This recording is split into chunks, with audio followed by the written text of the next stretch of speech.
The exceeded limit error on Cash App occurs when you surpass daily, weekly, monthly thresholds for sending, receiving, or adding funds, often due to unverified accounts or rolling periods, for example 30 days.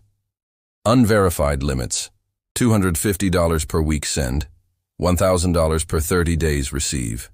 Verified: $7,500 per week send, no receive cap. Limits reset at 7 p.m. CT daily for daily ones, weekly per 30-day rollover. Steps to fix: check your limits, open Cash App, tap Profile, circle icon, Account and Settings, Limits, view current usage, reset times, and transaction history. Verify identity. If unverified, tap Personal, verify identity, submit SSN, photo ID, and selfie. Approval takes minutes to hours, increases limits instantly. Wait for reset. For minor overruns, wait until reset. Avoid multiple attempts to prevent flags. Split transactions. Break large sends into smaller ones. For example, $250 chunks for unverified.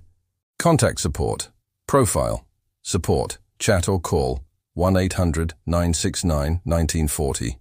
Provide transaction details. They can review flags or adjust temporarily. Tips: link a debit card or bank for higher ad limits, $250 to $7,500 per week. Monitor via app notifications. Use boosts for fee-free sends. If fraud suspected, secure account immediately.